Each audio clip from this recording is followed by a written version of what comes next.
திராவிட முன்னேற்ற கழகத்திலே அவதூறுகளை அள்ளி தெளிக்கிறார்கள். அதில் தெளிவாக நாங்கள் சொல்லியிருக்கிறோம். அனைத்து இந்திய அண்ணா திராவிட முன்னேற்ற கழகம் ஒரு நாளும் கொள்கையை, லட்சியங்களை, கோட்பாடுகளை விட்டுக் கொடுக்காது. இது தமிழ்நாட்டு மக்களுக்கு நன்றாக தெரியும். ஏன் ஆளுகிற திமுகவுக்கும் நன்றாக தெரியும். ஆனால் அண்ணா திராவிட முன்னேற்ற கழகத்தின் மீது அவதூறு பரப்புவதற்கு ஏதாவது சாக்கு போக்கு கிடைக்காதா என்கிற வகையிலே தான் அவர்கள் தொடர்ந்து அவதூறுகளை பரப்புகிறார்கள்.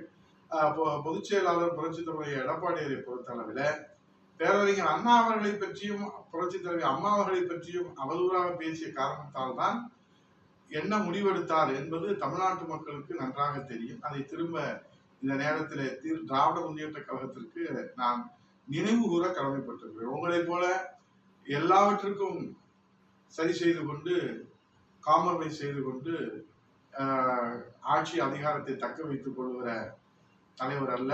மக்கள் தலைவர் புரட்சித் தலைவர் எடப்பாடியார் அவர்கள் நெஞ்சுரத்தோடு, காவிரி பிரச்சனை கூட்டணியில இருந்தோம், நெஞ்சுரத்தோடு அந்த உரிமைக்காக போராடி தமிழக உரிமையை பெற்றுக் கொடுத்தார்கள்.